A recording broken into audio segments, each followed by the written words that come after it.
Railway with Shyam YouTube channel पर आप सभी लोगों का स्वागत है। आज के इस वीडियो के माध्यम से मैं आप सभी लोगों के लिए रेलवे ग्रुप डी भर्ती परीक्षा 2025 में पूछे जाने वाले जीके जीएस के अति महत्वपूर्ण प्रश्न मैं आप सभी लोगों को इस वीडियो के माध्यम से कवर कराने वाला हूं। तो आज के इस वीडियो को आपको शुरू से लेकर के एंड तक फुल वॉच करते रहना। आज की वीडियो और आज का ये कंटेंट अगर आपको पसंद आता है तो प्लीज़ वीडियो को लाइक और चैनल को आप लोग सब्सक्राइब करना बिल्कुल ना भूलें। रेलवे ग्रुप डी 32,438 पदों में सिलेक्शन लेने के लिए आपको बहुत ही ज़्यादा मेहनत करनी पड़ी, क्योंकि इस बार बहुत ही ज़्यादा फॉर्म में डले हुए हैं। तो चलिएगा फिर शुरू करते हैं बिना कोई टाइम वेस्ट करे आज का अपना सेट।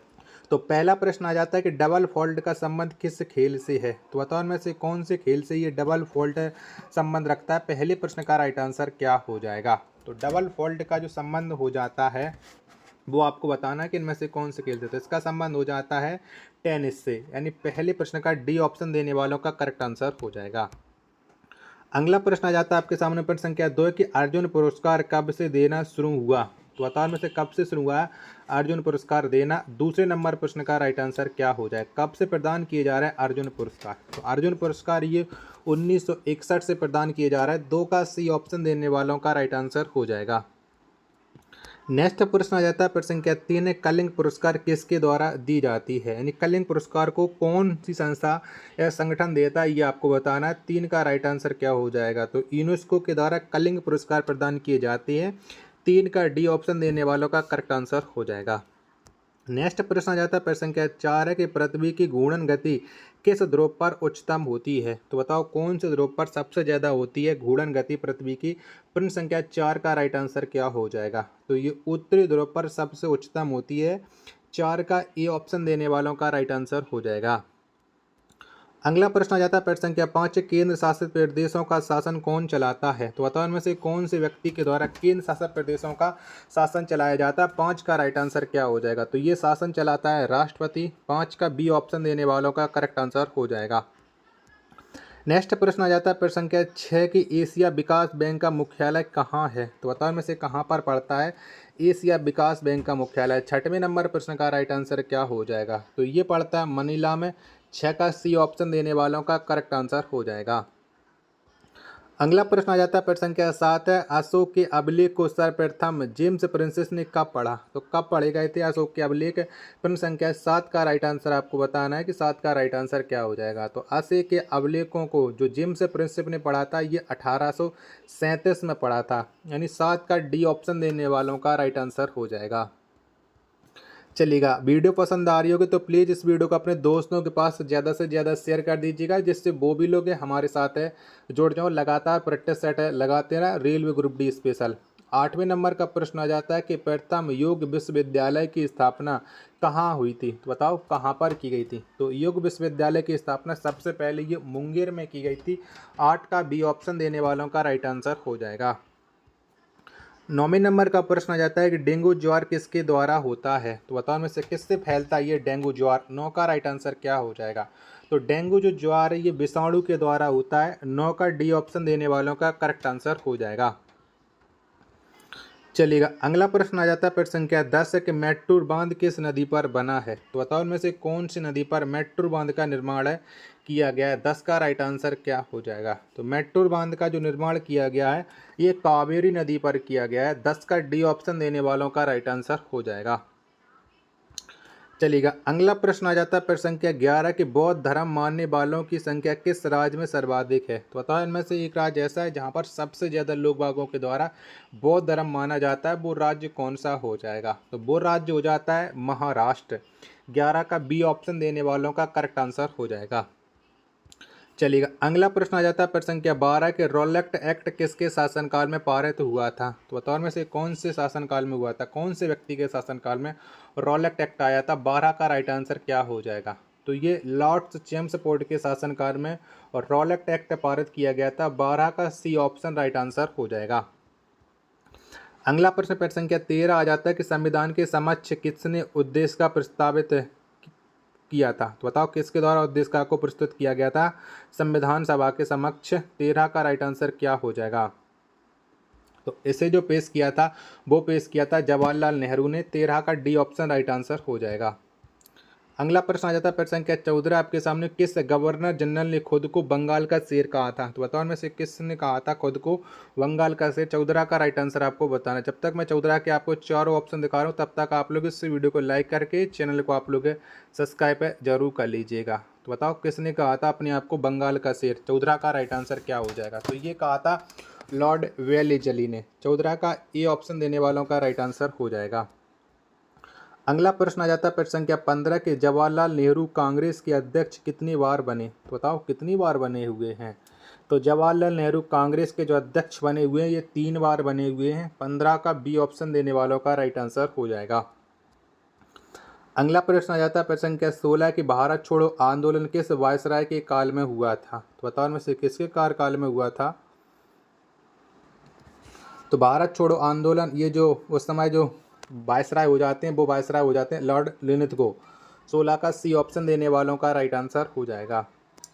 अगला प्रश्न आ जाता है प्रश्न संख्या 17 की, बेसिन की संधि किस वर्ष हुई थी? तो बताओ कब हुई थी बेसिन की संधि? 17 का राइट आंसर क्या हो जाएगा? तो 1802 में बेसिन की संधि हुई थी। 17 का डी ऑप्शन देने वालों का करेक्ट आंसर हो जाएगा। चलेगा। अगला प्रश्न आ जाता है प्रश्न संख्या 18, कश्मीर में हिंदू राज्य की स्थापना सर्वप्रथम किसने की थी? तो बताओ कौन से राजा के द्वारा कश्मीर में हिंदू राज्य की स्थापना की गई थी? 18 का राइट आंसर आपको बताना है। तो ये स्थापना की थी सुहादेव ने। 18 का ए ऑप्शन देने वालों का करेक्ट आंसर हो जाएगी। नेक्स्ट प्रश्न है प्रश्न संख्या 19 आ जाता है कि देश का पहला लोह इस्पात कारखाना कुल्टी में किस वर्ष स्थापित किया गया था? तो बताओ इसकी स्थापना कब हुई थी? देश का पहला लोह इस्पात कारखाना कुल्टी, इसकी जो स्थापना हुई थी 1874 में। कुल्टी पड़ता है पश्चिम बंगाल में। 19 का सी ऑप्शन देने वालों का राइट आंसर हो जाएगा। 20 नंबर का प्रश्न आ जाता है आपके सामने कि बाबर का वास्तविक नाम क्या है? तो बताओ में से कौन सा हो जाएगा बाबर का वास्तविक नाम? तो जहीरुद्दीन ये बाबर का वास्तविक नाम हो जाता है। 20 का बी ऑप्शन देने वालों का करेक्ट आंसर हो जाएगा।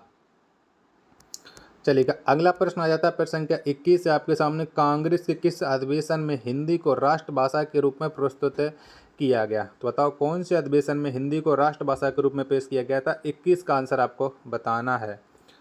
तो ये जो पेश किया गया था ये बेलगांव अधिवेशन में पेश किया गया था। 21 का सी ऑप्शन देने वालों का करेक्ट आंसर हो जाएगा।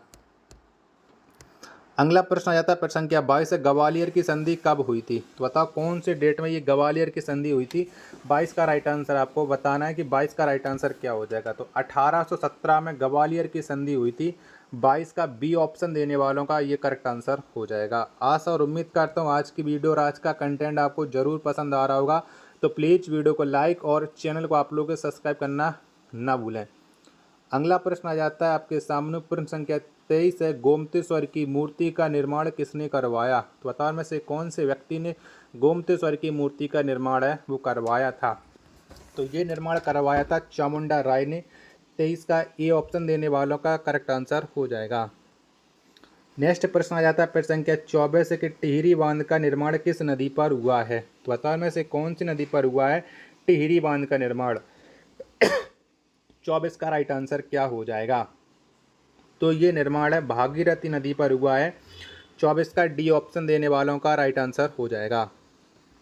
25 नंबर का प्रश्न आ जाता है कि H5N1 वायरस किस रोग के लिए उत्तरदायी है? तो बताइए कौन से रोग के लिए उत्तरदायी है? 25 नंबर प्रश्न का राइट आंसर क्या हो जाएगा? तो ये वायरस बर्ड फ्लू के लिए उत्तरदायी हो जाता है। 25 का सी ऑप्शन राइट आंसर हो जाएगा। 26 नंबर का प्रश्न आ जाता है कि विश्व बैंक का मुख्यालय कहाँ है? तो बताओ कहाँ पर पड़ता है विश्व बैंक का मुख्यालय? 26 का राइट आंसर क्या हो जाएगा? तो विश्व बैंक का जो मुख्यालय पड़ता है ये वाशिंगटन डीसी में पड़ता है। 26 का डी ऑप्शन देने वालों का करेक्ट आंसर हो जाएगा। नेक्स्ट प्रश्न प्रश्न संख्या 27 आ जाता है आपके सामने कि प्रकाश संश्लेषण में प्रकाश के किस रंग का तरंग दैर्घ्य सर्वाधिक प्रभावशाली होती है? तो बताओ कौन से रंग की तरंग दैर्घ्य सबसे अधिक प्रभावशाली होती है? 27 का राइट आंसर क्या हो जाएगा? तो लाल रंग की तरंग दैर्घ्य ये सबसे अधिक प्रभावशाली होती है। 27 का सी ऑप्शन देने वालों का करेक्ट आंसर हो जाएगा। आशा और उम्मीद करता हूँ आज का वीडियो और आज का ये कंटेंट आपको ज़रूर पसंद आ रहा होगा। तो प्लीज़ इस वीडियो को लाइक और चैनल को आप लोग सब्सक्राइब करना ना भूलें।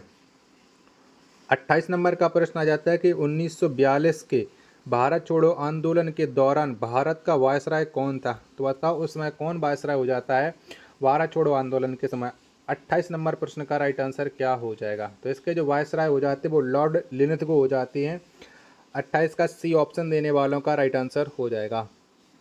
29 नंबर का प्रश्न आ जाता है कि मक्खी का वैज्ञानिक नाम क्या है? तो बताओ इनमें से कौन सा है मक्खी का वैज्ञानिक नाम? 29 नंबर प्रश्न का राइट आंसर क्या हो जाएगा? तो मस्का डोमिस्का ये मक्खी का वैज्ञानिक नाम हो जाता है। 29 का सी ऑप्शन देने वालों का राइट आंसर हो जाएगा। अगला प्रश्न आ जाता है आपके सामने प्रश्न संख्या 30 है कि पूना की संधि कब हुई थी? तो बताओ इनमें से कौन सी डेट में पूना की संधि है वो हुई थी? 30 नंबर प्रश्न का राइट आंसर क्या हो जाएगा? तो पूना की जो संधि है ये 1817 ईस्वी में हुई थी, यानी 30 का ए ऑप्शन देने वालों का करेक्ट आंसर हो जाएगा। 31 नंबर का प्रश्न आ जाता है कि पुरंदर की संधि कब हुई थी? तो बताओ कब की गई थी पुरंदर की संधि? 31 नंबर प्रश्न का राइट आंसर क्या हो जाएगा? तो पुरंदर की जो संधि है ये 1665 ईस्वी में हुई थी, यानी 31 नंबर प्रश्न का ए ऑप्शन देने वालों का राइट आंसर हो जाएगा। चलेगा, अगला प्रश्न आ जाता है प्रश्न संख्या 32 है कि अंग्रेज तथा टीपू सुल्तान के बीच 1784 ईस्वी में कौन सी संधि हुई थी? तो बताओ में से कौन सी संधि हुई थी? 32 नंबर प्रश्न का राइट आंसर क्या हो जाएगा? तो अंग्रेज तथा टीपू सुल्तान के बीच 1784 ईस्वी में जो संधि हुई थी वो संधि हुई थी मंगलोर की संधि, यानी 32 का डी ऑप्शन देने वालों का राइट आंसर हो जाएगा।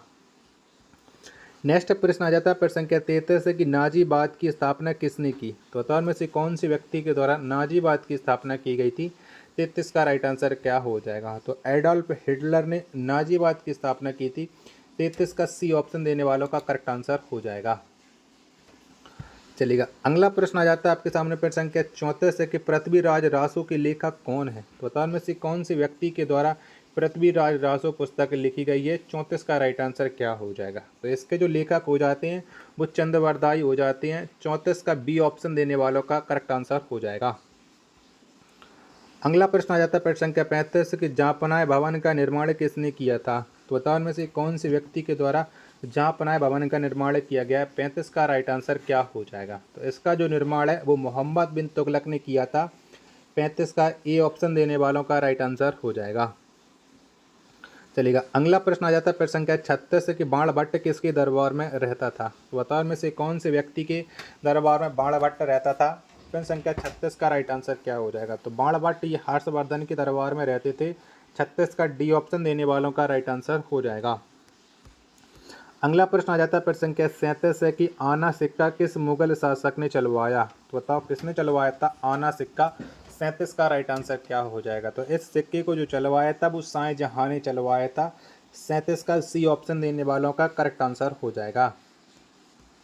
चलिएगा, अगला प्रश्न आ जाता है प्रश्न संख्या 38 है कि 12 मासा के लेखक कौन है? तो बताओ इनमें से किसके द्वारा ये 12 मासा पुस्तक लिखी गई है? 38 का राइट आंसर क्या हो जाएगा? तो इसे जो लिखा है 12 मासा को वो मलिक मोहम्मद जासी के द्वारा इसे लिखा गया है। 38 का बी ऑप्शन देने वालों का राइट आंसर हो जाएगा। अगला प्रश्न आ जाता है प्रश्न संख्या 39 है कि अंतिम मराठा पेशवा कौन था? तो बताओ में से कौन से व्यक्ति हो जाते हैं अंतिम मराठवा पेशवा? 39 नंबर प्रश्न का राइट आंसर क्या हो जाएगा? तो ये हो जाते हैं बाजीराव द्वितीय। 39 का सी ऑप्शन करेक्ट आंसर हो जाएगा। प्रश्न संख्या 40 और अंतिम प्रश्न आ जाता है आज के सेट का कि प्रार्थना समाज की स्थापना आत्माराम पांडुरंग ने कब की थी? तो बताओ कब हुई थी? 40 का राइट आंसर क्या हो जाएगा? तो प्रार्थना समाज की स्थापना आत्माराम पांडुरंग के द्वारा 1867 ईस्वी में की गई थी। 40 का बी ऑप्शन देने वालों का करेक्ट आंसर हो जाएगा। आशा और उम्मीद करता हूँ आज की वीडियो और आज का ये कंटेंट आपको पसंद जरूर आया होगा। तो प्लीज़ आप सभी लोग इस वीडियो को लाइक और चैनल को आप लोग सब्सक्राइब करना बिल्कुल ना भूलें। मिलते पर अपने एक और नेक्स्ट वीडियो के साथ, तब तक के लिए धन्यवाद। जय हिंद।